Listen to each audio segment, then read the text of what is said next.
When the user taps a button or navigation link, it's pretty clear SwiftUI should trigger the default action for those views. But what if they press and hold on something? On older iPhones, users could actually trigger a 3D touch by pressing really hard on something, but the principle's the same. The user wants more options for whatever they're currently interacting with. Now, SwiftUI lets us attach context menus to objects to provide this extra functionality, all done with a new modifier called context menu. You can pass this a selection of buttons and they'll be shown in order. So we could build a simple context menu to control a view's background color like this. We could say there is a property here at state private var background color is color.red by default.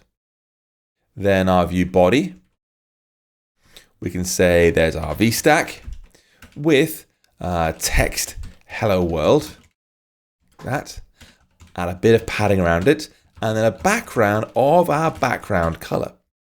So it's red by default. Then we'll add a texting here saying change the color with some padding, and attach a context menu to this that has some buttons inside to change that color. So I'll say there is button red, which will do background color is back to being red again. I'll say below that is button green, which does background color is green. And then button blue, which does background color of blue. So 3 options on our menu like that. Let's press Command R and see what we think. I can press and hold on change color. There's our menu. I'll choose green, boom, or try again and choose blue like that. Now, just like tab view, each item in our context menu can have a text field and image attached to it using a label view. But there is a catch here.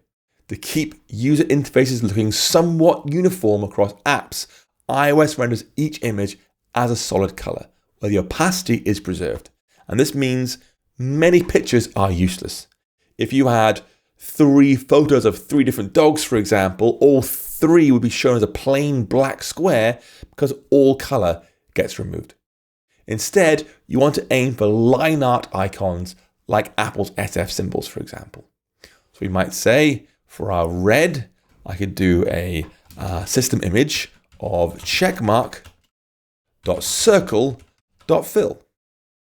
And now get an icon next to it. Let's press that.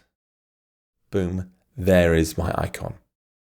Now, if you want to try and style this, you can try. You could say, okay, I'm going to add to this button a foreground style of red. And good luck, basically, is the answer. I'll change color. And look, it's completely ignored. And that's intentional. iOS really does want our menus to look uniform. So trying to color them randomly just won't work.